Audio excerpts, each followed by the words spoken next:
श्री सद्गुरु महाराज की जय। महर्षि संतसेवी प्रवचन पीयूष। दशई दशहु कर संयम। इस प्रवचन का तीसरा भाग। वस्तुतः यह सत्संग क्या है?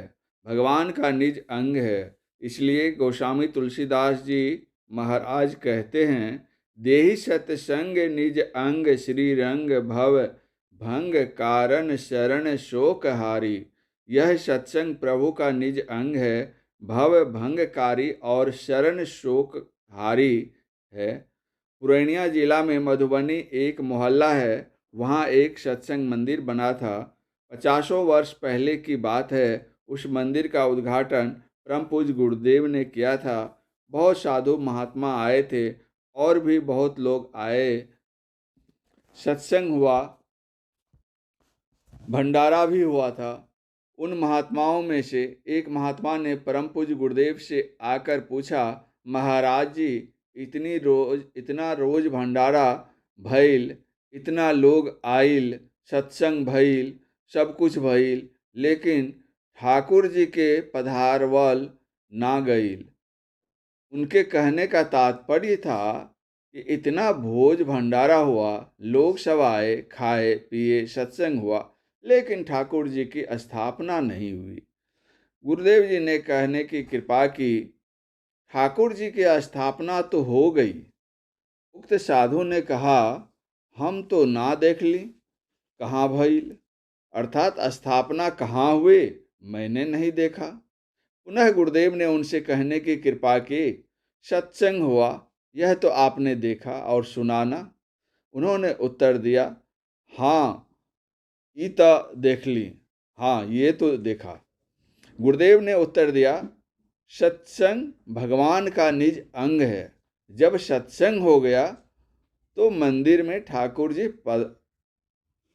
पधरा दिए गए, अर्थात स्थापना हो गई। गोस्वामी तुलसीदास जी परम प्रभु परमात्मा से प्रार्थना करते हैं, यत्र कुत्रापि मम जन्म निज कर्मवश भ्रमत जग जोनि संकट अनेकम तत्र त्वद्भक्ति सज्जन समागम सदा भवतु मे राम विश्राम मेकम। हे राम, अपने कर्म के वशीभूत मेरा जन्म जहाँ कहीं भी जिस किसी योनि में क्यों न हो, लेकिन आपसे यही वरदान मांगता हूँ कि वहाँ आपके श्री चरणों में रति हो और संतों का समागम मिलता रहे। पुनः गोस्वामी जी कहते हैं, जब द्रव्य ही दीन दयाल राघव साधु संगति पाइये, जे ही दरस परस सम गमादिक पाप राशि नसाइये। जब प्रभु की कृपा होती है तब साधु की संगति मिलती है, जिनके दर्शन से स्पर्शन से समागमादिक अर्थात वे कुछ साधना करने के लिए कहते हैं, उसके करने से पाप राशि का नाश होता है। वे क्या साधन करने के लिए बतलाते हैं? ध्यान करने के लिए बतलाते हैं। सामवेद में आया है, यदि शैल समंग पापंग विस्तीर्ण बहुयोजनम विद्यते ध्यान योगेन नान्यो भेदः कदाचन। यदि कई योजन तक फैला हुआ पहाड़ के समान यदि पाप हो तो वह ध्यान योग से नष्ट हो जाता है। इसके समान पापों का नष्ट करने वाला कुछ भी नहीं हुआ है। हम संतों का समागम करें, उनके प्रवचन सुने और वे जो क्रिया बतलावें उस साधना को करें। इससे हम पाप मुक्त हो जाएंगे, पवित्र हो जाएंगे। पवित्र हो जाएंगे तब क्या होगा?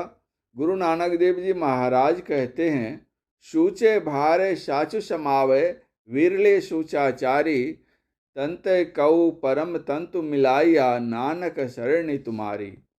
पवित्र बर्तन में सत्य अटता है। हम पवित्र हो जाएंगे और परम प्रभु परमात्मा पवित्र है ही।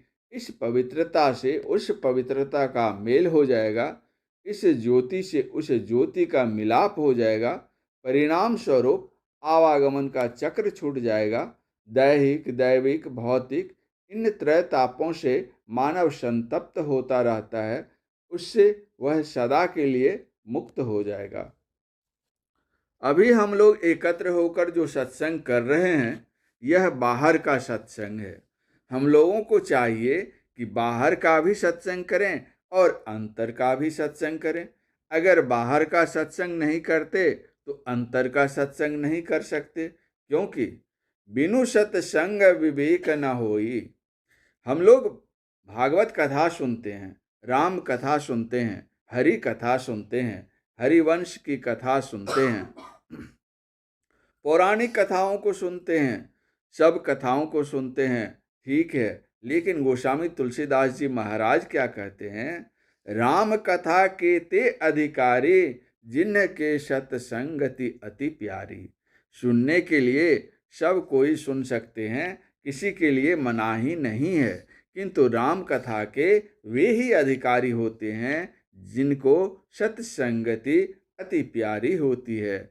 जिनको सत्संग से प्रेम नहीं है, वे कथा सुन तो लेंगे परंतु वास्तविक बात नहीं समझ सकेंगे। रामचरितमानस में लिखा है, श्रोता वक्ता ज्ञान निधि, कथा राम के गूढ़।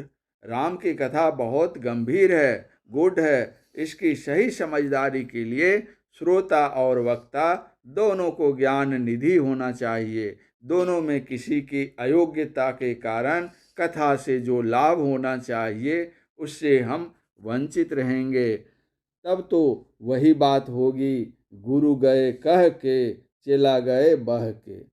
बीज उत्तम हो और खेत ऊसर हो तो उसमें फसल नहीं आएगी। खेत उत्तम हो और बीज निर्जीव हो तब भी फसल नहीं आएगी। बीज सजीव हो और खेत उर्वर हो फिर तो उसमें फसल लहलहा उठेगी। इसलिए श्रोता और वक्ता दोनों ज्ञान निधि होने के लिए बताया। इसलिए आवश्यकता है सत्संग की। हम लोग जाते हैं फुलवारी, क्या हम किसी फूल से सुगंध मांगते हैं कि सुगंध दो? सुमन स्वतः सौरभ देता है, चातुर्दिक सुगंधित करता है। हम सूर्य से नहीं मांगते कि प्रकाश दो, स्वाभाविक वह प्रकाश देता है। चंद्रमा से हम शीतलता की मांग नहीं करते, वह स्वतः शीतलता प्रदान करता है। इसी तरह संत सद्गुरु से कुछ मांगने की आवश्यकता नहीं है, वह स्वतः देते हैं। वे जानते हैं कि हमें क्या आवश्यकता है, तदनुकूल वे देते हैं। अगर कोई भक्त मांगता है और यदि उससे उसकी भलाई नहीं है तो वह मांगने पर भी नहीं देंगे। नारद जी ने तपस्या की, तपस्या करने पर कामदेव सैन्य आया और उसकी तपस्या भंग करने के लिए, लेकिन इनकी तपस्या को वह भंग नहीं कर सका। इस प्रवचन का अगला पाठ, अगले प्रवचन पाठ में पूज्यपाद महर्षि संतसेवी परमहंस जी महाराज का यह प्रवचन अखिल भारतीय संतमत सत्संग का 88वां वार्षिक महाधिवेशन के अवसर पर बरारी भागलपुर बिहार में दिनांक 17/4/1999 ईस्वी के प्रातःकालीन सत्संग में हुआ था। श्री सद्गुरु महाराज की जय।